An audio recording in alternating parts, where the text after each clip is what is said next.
Hi my lovely viewers. So in this paint with me video, I'm actually going to be working on some underpaintings while I talk to you about a different piece that I was working on, which is what you'll be seeing next to me. Get yourself a drink, get out your painting supplies, and paint with me. So I will be working on doing some underpaintings. So sometimes, as you may or may not know, there is a gap between the work that you want to create and the work that you are currently creating. And this can be really frustrating because you think you're not improving. And this relates to the piece that you're seeing now because recently I've been working on studying my fundamentals and improving my anatomy. Because I like to do portraits, therefore I need to have good anatomy skills. But with that comes a downside.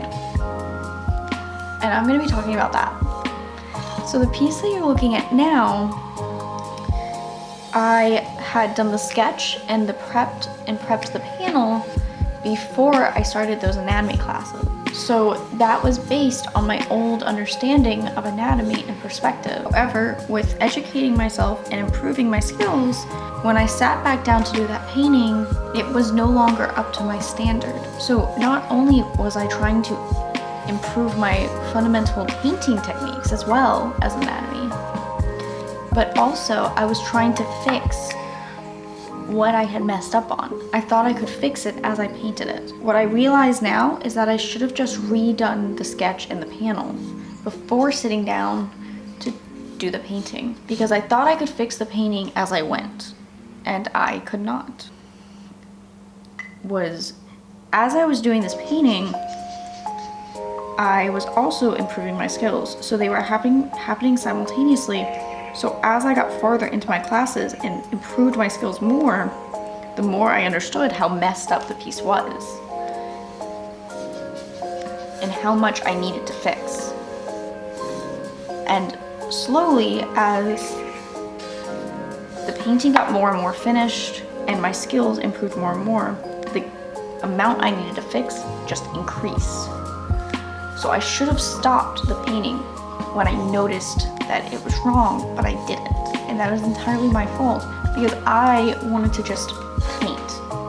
I wanted to sit down and enjoy painting and look at a finished piece because that just gives me a really nice serotonin boost. But that's not what I should have done, and that's entirely my fault. So there's a couple ways that you can fix a piece, or at least my strategies. Let me tell you what I tried to do to fix it and why I ultimately ended up abandoning that specific panel. What I tried to do was fix it as I went, and that wasn't working. It was only creating more issues because I was constantly repainting and the layers were starting to get thicker and thicker, and it just wasn't working. I kept losing myself in what I was trying to fix. So for example, I tried to fix the eyes because they were off. And then I lost myself in all the other problems that created. And it was getting very stressful and I couldn't do it anymore. So what I ended up doing, which is often what I use to fix pieces, is I took a photo and I took it onto my iPad in Procreate. That way I could sketch on top of it to see how it would look if I could fix it. And this simply just created more problems because I had already painted almost all of the background, and the background was fine, but the portrait itself was off. So doing that created all these problems that I would need to fix on the background, and I was scared that I wouldn't be able to match it completely, and that would create even more issues, and that the paint would layer up even more than it already had, and it was stressing me out even more.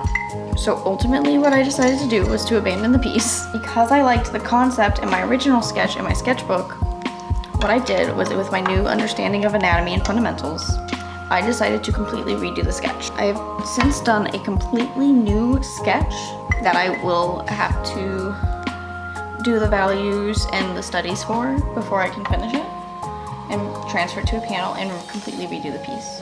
It's okay to set a piece aside if it's no longer up to your standards. You can always gesso over it. You can always go back to it later There's nothing stopping me from coming back to that piece later on. And it's okay to have a ton of unfinished pieces as long as you don't let that affect the way you view yourself as an artist, in my opinion. I feel like it's okay. Because for me, finishing that piece without being able to properly fix it was simply just going to be too much stress on my mental health. So could I have continued to layer on the paint and fix the piece? Yes, I could have. But I decided that ultimately at the end of the day, it would hinder the piece as a whole and it would hurt my mental health to the point that it would stay with me too long to justify it. This is a bit of a shorter video, unfortunately. I don't have a ton to say about it. I had all this footage from when I did the original piece, from when I was originally working on the piece, and I didn't want it to go to waste. So I was racking my brain on how to still find value in the time that I spent on that piece, because I had spent about 7 hours on it when I decided to abandon it.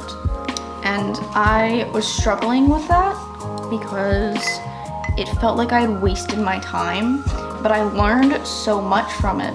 Because with this piece, I also struggled with what to do in the background, what color scheme to use, and I was struggling so much with this piece, and it helped me develop a new process for before I even touch the canvas. What I'll be doing is I will be taking the pieces into Procreate before putting them on canvas to decide the color scheme and value scales, which is something I probably should have been doing all along. But this piece helped me to understand that. It's okay to abandon some. It's okay to not like a piece once it's finished because your standards are higher than when you made it. I put the piece down for 2 full weeks before deciding to abandon it. Now I have a half-painted panel. It'll probably go into storage. So I hope you all very much enjoyed the video. I hope it gave you some comfort and that you enjoyed painting with me. Please consider liking and subscribing. It really helps. Have a great day.